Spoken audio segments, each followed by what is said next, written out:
नमस्कार। राज्यात गेल्या काही दिवसांपासून पावसाने दडी मारली आहे, तर गेल्या काही दिवसांपासून अनेक ठिकाणी पाऊस सक्रिय झालाय।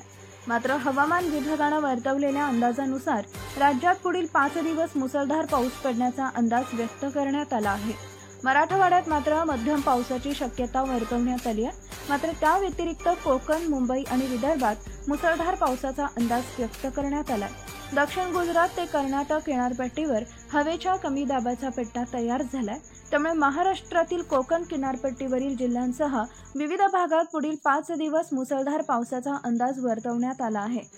हवामान खात्याच्या अंदाजानुसार पुढील 5 दिवस किनारपट्टी आणि पश्चिम घाटाच्या परिसरात चांगला पाऊस होईल, तर मराठवाडा आणि विदर्भातील अनेक जिल्ह्यांमध्ये हलक्या पावसाची शक्यता आहे। मराठवाड्यात 10 जुलैपर्यंत जालना, हिंगोली, नांदेड, परभणी, धाराशिव, लातूर या जिल्ह्यात मध्यम, तर छत्रपती संभाजीनगर, बीड जिल्ह्यात किरकोळ पावसाची शक्यता आहे।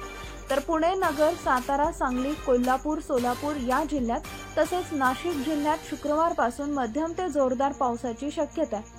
तसेच हवामान खात्याने सिंधुदुर्ग, कोल्हापूर आणि सातारा जिल्ह्याला ऑरेंज अलर्ट जारी केलाय। या भागात दमदार पावसाची शक्यता आहे। दुसरीकडे मुंबई, पुणे, ठाणे, पालघरसह कोकण किनारपट्टी भागात जोरदार पावसाचा अंदाज आहे। तर विदर्भातील वर्धा, यवतमाळ, भंडारा, गोंदिया, चंद्रपूर, गडचिरोलीमध्ये वादळी पावसाचा येलो अलर्ट जारी करण्यात आलाय। नवीन अपडेट मिळवण्यासाठी आता लगेच आपल्या चॅनलला